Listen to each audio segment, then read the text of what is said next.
uyu ni umurizo w'inka y'ibara rimwe, ibara bita igitare mu kinyarwanda. Icya kabiri, uyu murizo ukaba waravuye ku nka ihuriye ku bitsina bibiri. Ihuriye ku bitsina bibiri gute? Yari ikimasare n'inyana. Yari ikinyabibiri? Yego. Uyu murizo ukaba ufite imbaraga zidasanzwe, iri ni ibanga ry'ubuvuzi buri gakondo. Ni amahoro. Yego. Yego.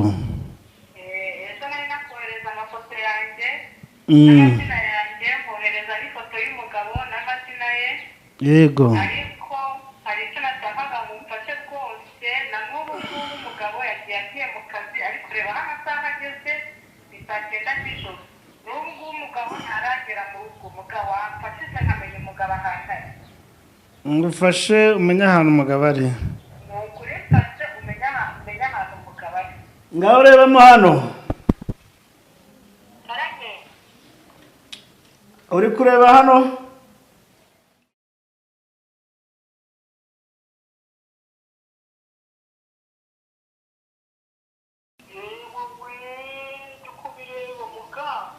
Dore nguyu umugabo wawe, dore aho ari.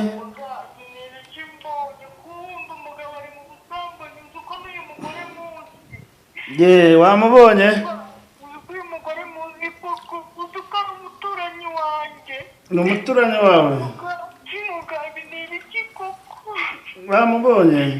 Namubonye we, Mana, ni ibiki koko mbonye? Inyuma yo kubona uyu muntu,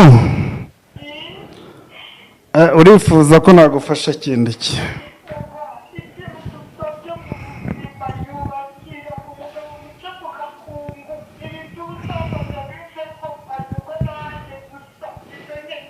Urashaka ko muca mu buhehesi?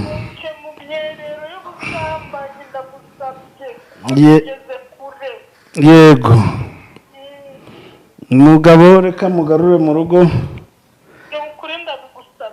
Yego, reka muhuze abandi bagore. Nukuri nabigusabye, mbabarira ubinkorere muganzi, umva nzagushimira. Umuntu tutari kumwe ngiye muvura nifashishije ifoto ye, imyirondoro yampaye kwanza. Ifoto ye iyo yimpaye, ndamuvura nshingiye kuri rya foto, ngakoresha imiti yanjye n'imbaraga zidasanzwe, amuvura kandi arakira. Ufite umugabo cyangwa ufite umubana nk'abashakanye, urubyaro rwarabuze, ngewe nagufasha ukabyara. Umukobwa barakuzinze abuze umugabo cyangwa uri umuhungu, ngewe waza nkakuvura ugakira. Urumva? Ufite urubanza rwabaye kansobe, ngwino nguhe umuti ujye kuburana ibintu bikemuka. Ufite inyatsi, ese baguteza amahembe, wabuze amahirwe yawe, inyenyeri yawe yarazimye, barakwiba.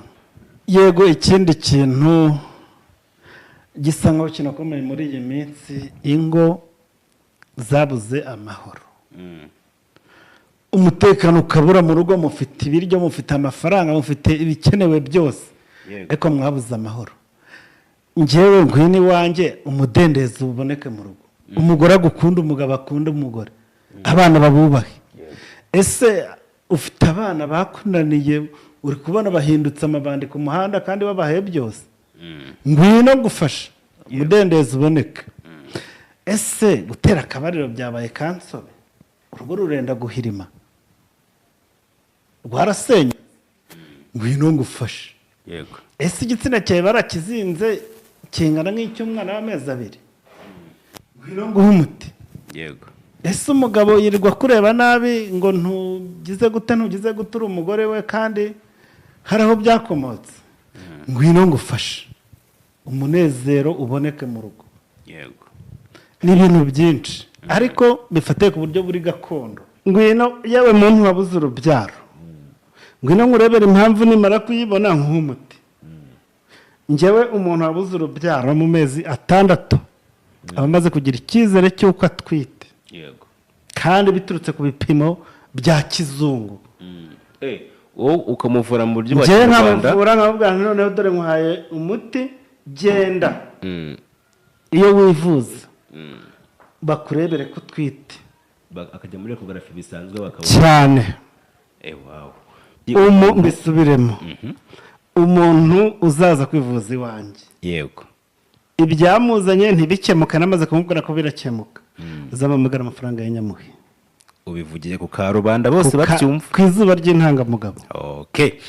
iyo umuntu wanjye maze kumuvura akize, musaba ko namutsirika, yego amuha intarogwa, none wa muntu umuroga akajya abimwoherereza akamuroga ariko bigafata ubusa. Ariko nanone bavandimwe muri kunyumva, mu rwego rwo kugira ngo n'umuntu waguhemukiye umuntu amunyuzeho akanyafu, nyuma y'uko umuntu waguhemukiye ngiye mpamagara mu guhera igihano,